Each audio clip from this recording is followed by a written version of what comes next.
बिस्मिल्लाहिर्रहमानिर्रहीम अस्सलाम वालेकुम व रहमतुल्लाहि व बरकातुहू। मैं थोड़ा दोस्त मोहम्मद अली खिजर एक बड़ी ज़रूरी गल थोड़े नाल शेयर करनी है।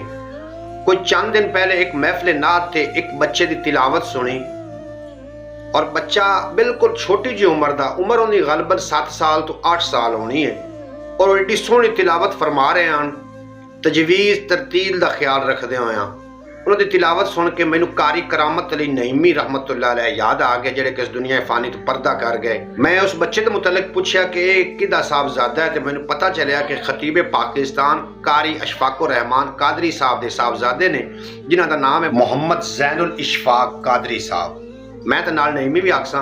उन्होंने वास्ते मैं 2 शेर पेश कर रहा, तो मैं सोचा कि मेरे दोस्त स्नैक के जेडे मेरे दोस्त ने, तुसीं भी वो शेर समात कर सको कि जहालत की मिल्लां च फैक्टर नहीं बनते, कदी नाल पैसे करैक्टर नहीं बनते, ते अल्लाह दे वलियां को बांधे ने जेड़े सनाखां बनते ने, एक्टर नहीं बनते।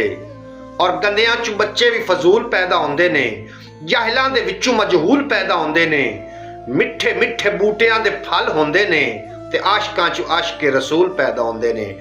अगर मेरी वीडियो एक कारी अशफाकुर रहमान कादरी साहब देख रहे हो तो मैं तुहानू जनाब मुबारकबाद पेश करना कि तुहाडे बच्चे ने कलामे इलाही दे नाल अपनी जबान खोली है। ये बड़ी वड्डी सआदत है, क्योंकि जो बच्चे होंदे ने ये बंदे दे अमाल होंदे ने। और कारी साहब तुसां दीन वास्ते बड़ा काम किया, इस वास्ते अल्लाह पाक ने तुहानू इनाम के तौर पर मोहम्मद जैनुल इशफाक कादरी जी औलाद दे नाल नवाजिया।